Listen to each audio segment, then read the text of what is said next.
प्राचीन भारत का वह युग था जब धरती पर धर्म, तपस्या और ज्ञान की गंगा प्रवाहित हो रही थी। हिमालय की पवित्र वादियों में एक सुंदर, शांत और दिव्य आश्रम था, ऋषि वशिष्ठ का। वे न केवल वेदों के ज्ञाता थे, बल्कि मनोविज्ञान के भी गहरे ज्ञानी माने जाते थे। उनके मुख से सदा एक ही वाक्य सुनाई देता, जो अपने मन को जीत लेता है, वह संसार पर विजय पा लेता है। उनके अनेक शिष्यों में सबसे तेजस्वी और जिद्दी था अरुण। अरुण में बुद्धि थी, साहस था, पर एक दोष भी, क्रोध। छोटी छोटी बातों पर वह भड़क उठता। भोजन देर से मिले तो रसोइये पर चिल्ला पड़ता। ध्यान में कोई आगे बढ़ जाए तो ईर्ष्या और गुस्से से भर जाता। ऋषि वशिष्ठ अक्सर कहा करते, अरुण, मनुष्य का असली शत्रु बाहर नहीं, भीतर होता है, और उसका नाम है असंयम। लेकिन अरुण सोचता, अगर कोई गलती करे तो गुस्सा तो जायज है। एक दिन दोपहर का समय था। सभी शिष्य भोजन के लिए एकत्र हुए। उसी समय एक नया शिष्य माधव आश्रम में आया। वह सरल और भोला था।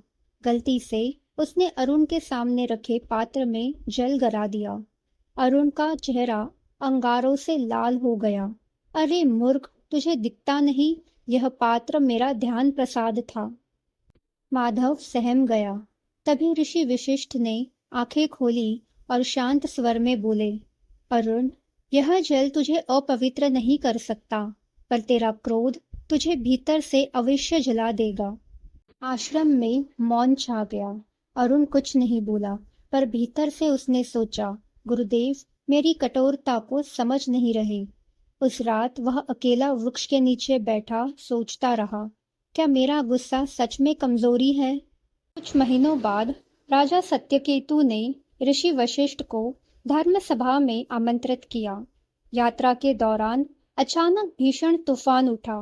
पेड़ गिरने लगे, आकाश गर्जना करने लगा। अरुण घबरा गया।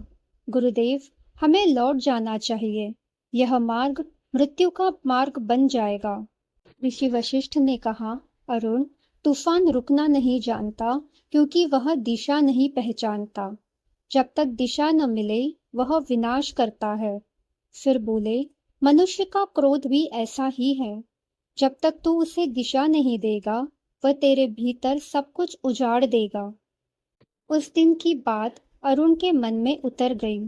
ऋषि ने कहा, क्रोध को जीतने के 3 उपाय हैं, ध्यान, विवेक और क्षमा।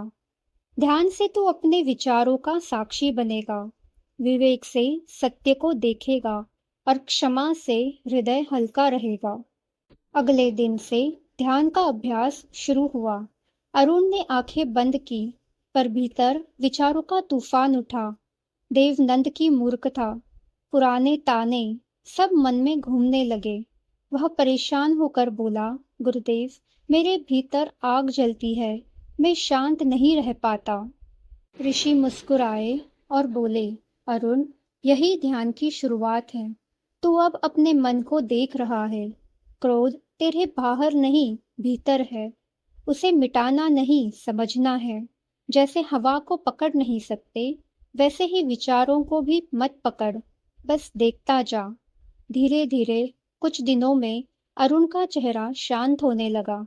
उसकी आंखों में जो पहले ज्वाला थी, अब दीपक की स्थिर लौ थी। एक दिन एक व्यापारी गलती से अपने पशु आश्रम के पवित्र उपवन में छोड़ गया।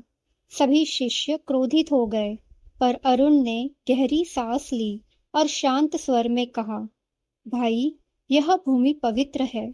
शायद तू अनजाने में गलती कर बैठा है। कृपया पशुओं को बाहर बांध दे। व्यापारी ने क्षमा मांगी और सिर झुका लिया। ऋषि वशिष्ठ पास खड़े थे। उन्होंने कहा, अरुण, तूने आज विवेक से काम लिया। जो बात तू पहले क्रोध से कहता, आज प्रेम से कही, और देख परिणाम कितना मधुर हुआ। वर्षों बीत गए। अरुण अब परिपक्व और शांत हो चुका था। एक दिन एक घायल योद्धा आश्रम के द्वार पर आया। वही राजकुमार नंदित, जिसने वर्षों पहले अरुण का अपमान किया था। सभी शिष्य बोले, गुरुदेव, यह वही है जिसने अरुण का तिरस्कार किया था, इसे दंड दो। सभी की नजरें अरुण पर थी। वह धीरे धीरे आगे आया और बोला, गुरुदेव, मैं इसे क्षमा करता हूँ, क्योंकि अब मैं जान गया हूँ, प्रतिशोध से केवल पीड़ा मिलती है, पर क्षमा से मन को शांति मिलती है। राजकुमार की आंखों से आंसू आ गए। अरुण, तूने मुझे पराजित नहीं, बल्कि मेरा अहंकार मिटा दिया है। ऋषि वशिष्ठ बोले, यही सच्ची विजय है, जहां कोई हारता नहीं, सब जीतते हैं। वर्षों बाद ऋषि वशिष्ठ ने कहा, अरुण, अब तो इस आश्रम का उत्तराधिकारी होगा। अरुण ने सिर झुकाया। गुरुदेव, मैं केवल वही सिखाऊंगा जो आपने सिखाया, ध्यान, विवेक और क्षमा। समय बीत गया।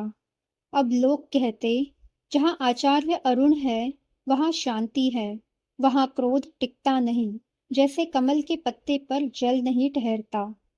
वह अपने शिष्यों से कहा करता, गुस्से से भागो मत, उसे समझो। जब तुम अपने मन को देखोगे, तब जानोगे कि वही गुस्सा तुम्हारा सबसे बड़ा शिक्षक है। कहानी का सार, क्रोध को दबाना नहीं, समझना है। दिशा देना ही सच्चा नियंत्रण है। ध्यान से मन को देखो, विवेक से निर्णय लो और क्षमा से आगे बढ़ो। यही शक्ति का मार्ग है। अगर आपको यह कहानी पसंद आई हो तो लाइक करें, शेयर करें और चैनल को सब्सक्राइब करें। और बताएं, आपको इस कहानी का कौन सा हिस्सा सबसे ज़्यादा छू गया। अपने विचार कमेंट बॉक्स में ज़रूर लिखें। धन्यवाद।